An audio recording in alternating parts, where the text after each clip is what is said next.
Thank you. बिस्मिल्लाहिर्रहमानिर्रहीम। आज इस्लामाबाद के अंदर वजीर आजम इन 4000 अपार्टमेंट्स जिनका संगे बुनियाद अब से 4-5 महीने पहले सिर्फ रखा गया था, उसका दोबारा से विजिट करेंगे, काम की जो प्रोग्रेस है उसका अंदाजा लगाएंगे। आपको सिर्फ दिखाते जाएंगे, आपको नजर आ रहा होगा सारा पीछे कि सिर्फ 4 महीने पहले इनका संगे बुनियाद रखा गया था, 4 से 5 महीने पहले। और आप देखें कि किस तरीके से यहाँ पर तेजी से काम हो रहा है और अभी इस टाइम तक तकरीबन इनकी फाउंडेशन और फर्स्ट फ्लोर तक ये तमाम काम जो है वो पहुंच चुका है। मुखालफिन पूछते थे कहाँ है वो कम लागत के घर, तो उनके लिए जवाब है कि यहाँ है वो कम लागत के घर।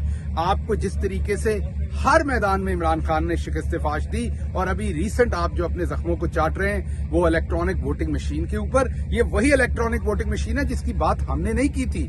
असल में 2008 से 2013 के अंदर इलेक्शन कमीशन ऑफ पाकिस्तान ने खुद इसकी बात की थी। उस टाइम की जो कमेटी थी सुगरा इमाम के अंडर, जो सेनेट और नेशनल असेंबली के मेंबरान्स की थी, उन्होंने कोई 100 के करीब मीटिंग्स की और उन तमाम मेंबरान्स जो है वो ये चाहते थे कि इलेक्ट्रॉनिक वोटिंग मशीन के ऊपर जाया जाए। इलेक्शन कमीशन के तमाम मेंबरान यूनानिमसली चाहते थे कि इलेक्ट्रॉनिक वोटिंग मशीन के ऊपर जाया जाए। इलेक्शन कमीशन बार बार पाकिस्तान पीपल्स पार्टी और उस वक्त मुस्लिम लीग नवाज के पास बार बार जाता था इलेक्शन कमीशन के हमें इलेक्ट्रॉनिक वोटिंग मशीन पर जाने दिया जाए।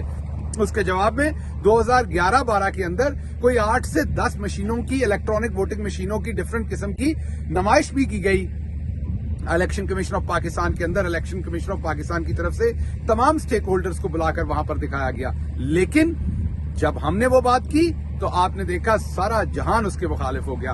अल्लाह का बड़ा शुक्र है कि इमरान खान की क़यादत में पाकिस्तान तहरीक इंसाफ ने ना सिर्फ ईवीएम को अप्रूव करवाया बल्कि उसके साथ साथ ओवरसीज पाकिस्तानियों को जिनका 70 साल से उनको हक नहीं दिया जा रहा था, उन्हें वोटिंग का हक दिया। जैसे पूरी दुनिया में जो डिफरेंट मुल्कों के लोग बैरून मुल्क रह रहे होते हैं उन्हें वोटिंग का हक होता है। आज अब इस वक्त पाकिस्तानी जो ओवरसीज पाकिस्तानी है, जो कौम का सरमाया है, उनको भी वोटिंग का हक मिला। तो जिस तरीके से हर मैदान में इमरान खान ने उन्हें शिकस्त दी, इस मैदान में भी अवाम से किया हुआ एक एक वादा पूरा करेंगे और इनका सियासी बिस्तर हमेशा के लिए गोल कर दिया जाएगा। आप सबका बहुत शुक्रिया।